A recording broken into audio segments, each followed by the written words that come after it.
The Council had ruled the Orion sector for 3,000 years. Their empire stretched across 400 star systems. They had crushed every species that dared to challenge them. The submitted after 2 weeks of bombardment. The lasted 3 months before their entire civilization collapsed. The simply surrendered when the fleet arrived in their system. No species had ever truly fought back. No species had ever made the fear. Then they encountered humans.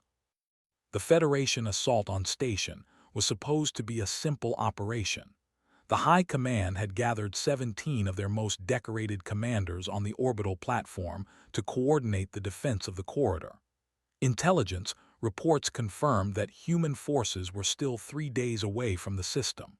The commanders felt safe. They stood on the observation deck of the station, watching their massive fleet patrol the surrounding space. Admiral Horn, the Supreme Commander of the Eastern Territories, addressed his fellow officers with confidence in his voice. "The humans are primitive creatures," he said to the assembled commanders. "They have only been traveling between stars for 200 years. We have done so for. This war will end quickly." The other commanders nodded in agreement. They had studied human technology.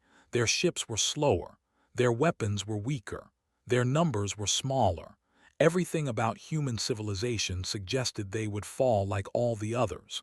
They had conquered species far more advanced than humanity.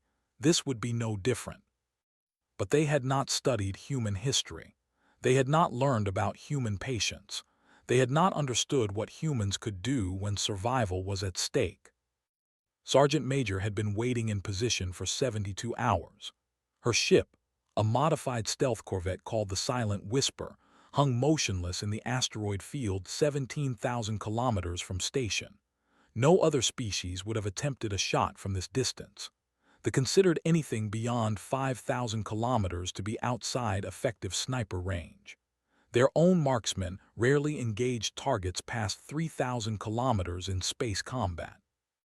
Was not like other snipers. She had modified her rifle personally over 12 years of service. The weapon was called Patient Death, and it had earned that name many times. The barrel extended 4 meters in length. The targeting computer used 17 different sensor arrays to calculate trajectory. The ammunition was custom designed in a secret facility on Mars. Each round contained a micro-thruster system that allowed for course corrections during flight. Floated in zero gravity inside a specially designed sniper pod. Her heartbeat had slowed to 40 beats per minute through years of training. Her breathing was so controlled that the pod's life support systems barely registered her presence. She had not moved more than 3 centimeters in 3 days. She had eaten nothing but nutrient paste. She had slept in 30-minute intervals. Every moment of her existence was focused on one thing. The mission. Federation intelligence had discovered the gathering of commanders through intercepted communications. High Command recognized the opportunity immediately. Removing 17 high-ranking officers would cripple operations in the entire sector, but getting close enough for a conventional strike was impossible. The station was surrounded by 300 warships. Any attack would be detected and destroyed long before reaching the target. That was when someone remembered. Her record was classified at the highest levels. Even most admirals did not know her name. She had operated behind enemy lines for 15 years. She had eliminated targets that other snipers said were impossible. On 7, she had killed a warlord from 9,000 kilometers while both she and the target were moving. On the ice moon of, she had waited underwater for 6 days before taking a shot through 3 meters of frozen surface. The distance to Station was the longest shot ever attempted in human military history. It was also 17,000 kilometers beyond what scientists believed possible. Watched her targets through the scope. The commanders stood together on the observation deck. The transparent aluminum walls gave her a clear view. She identified each officer by their rank insignia and body markings. Admiral Horn stood at the center. He was the primary target. The others were secondary but equally important. Her finger rested beside the trigger, not on it. She had learned long ago that even the pressure of a finger could affect accuracy at extreme distances. She would move her finger to the trigger only in the final moment before firing. The calculations scrolled across her vision through the neural interface connected to her brain. Distance to target, 17,342 kilometers. Gravitational interference from nearby bodies, minimal. Solar wind velocity, 3.2 kilometers per second from the galactic east. Station rotation, 0.003 degrees per second. Target movement, stationary. The computer suggested a firing solution, made 12 manual adjustments. The computer was good. She was better. Machines could calculate numbers. They could not feel the shot the way she could.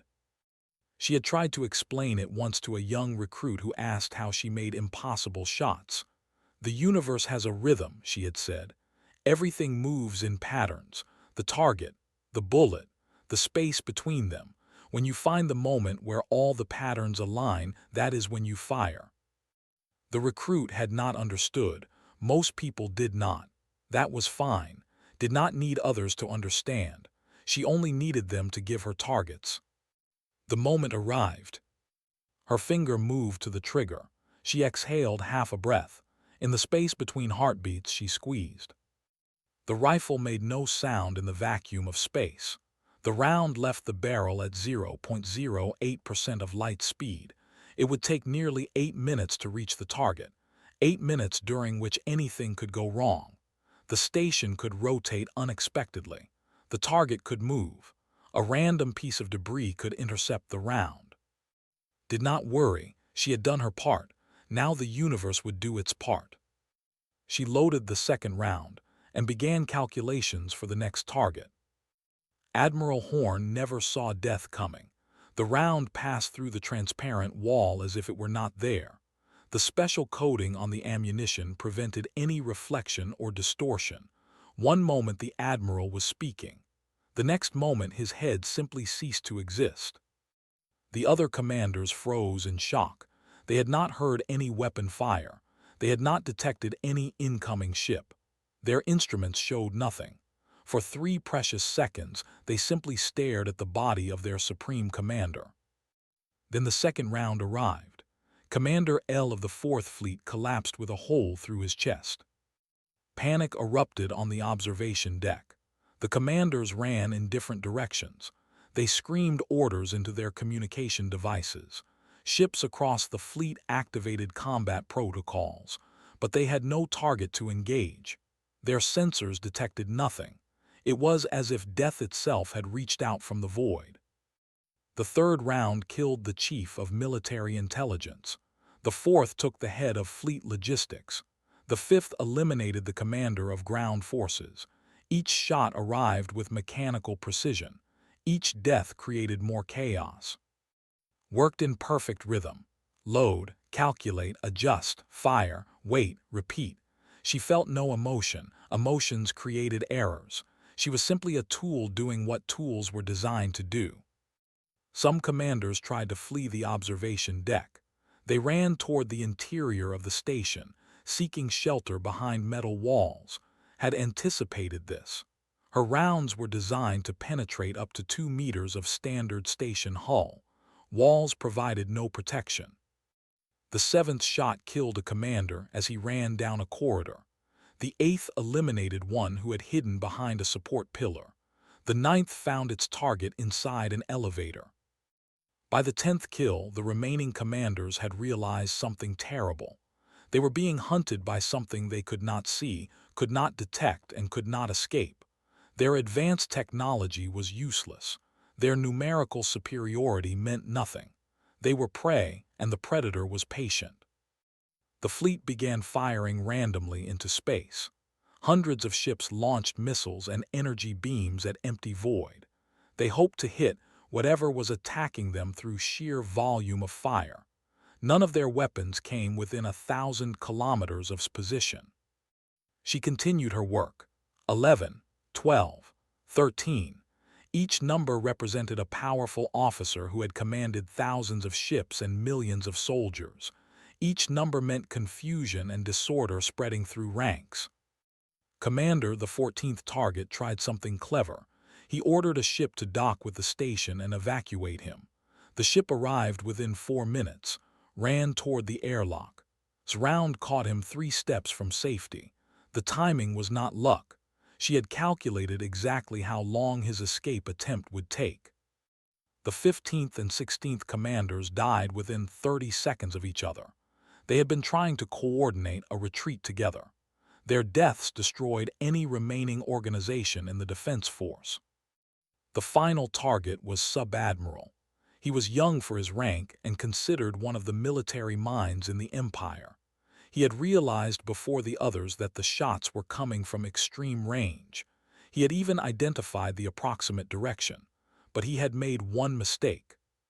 He stood at a viewport looking toward the asteroid field, trying to spot the attacker, appreciated the irony. He was looking directly at her when her 17th round ended his life. The entire engagement lasted 47 minutes. 17 of the Empire's most important military commanders died without ever seeing their killer. The defense of the corridor collapsed within hours. Federation forces arrived to find a fleet in complete disarray, ships firing at each other in confusion, and a space station filled with terrified personnel who had witnessed something impossible. Extracted from the system without ever being detected, her report was 3 sentences long: 17 targets eliminated, no complications, ready for next assignment. The Empire would later call this event the Phantom Massacre. They developed dozens of theories about what had happened. Some believed it was a new human weapon system. Others thought multiple assassins had infiltrated the station. A few suggested supernatural causes. They never considered that a single human with a rifle could do what they believed to be impossible. That was their mistake. Throughout their long history, they had conquered species by understanding their limitations. They studied their enemies. They identified weaknesses. They exploited boundaries. But humans did not have boundaries. Not really. They had challenges. They had obstacles. They had things that were difficult or dangerous or seemed impossible, and they overcame them anyway. The war continued for 3 more years. The Federation eventually won, though the cost was high. Participated in 47 more operations during that time. Each one was classified. Each one was considered impossible by everyone except her. She retired to a small cabin on a quiet moon far from civilization. She never spoke about her service. She never wrote memoirs or gave interviews. The galaxy largely forgot about her. But in the training academies of every human military branch, instructors still tell the story of the station operation. They show the data to young recruits who say certain shots cannot be made. They explain the patience and skill required. They describe what one human accomplished when the survival of Earth was at stake. And in the ruins of the Empire, survivors still speak in whispers about the day they learned that humans were different. Not because human technology was superior, not because human numbers were greater, but because humans could do what no other species would attempt. They could wait in the dark for days without moving. They could calculate shots that computers said were impossible. They could kill from distances that should not exist. And they could do it all with steady hands and slow heartbeats, as if ending 17 lives was simply another task to complete. The galaxy had seen conquerors before. It had seen warriors and killers and destroyers. But it had never seen patience like human patience. It had never seen determination like human determination. And it had never seen a sniper like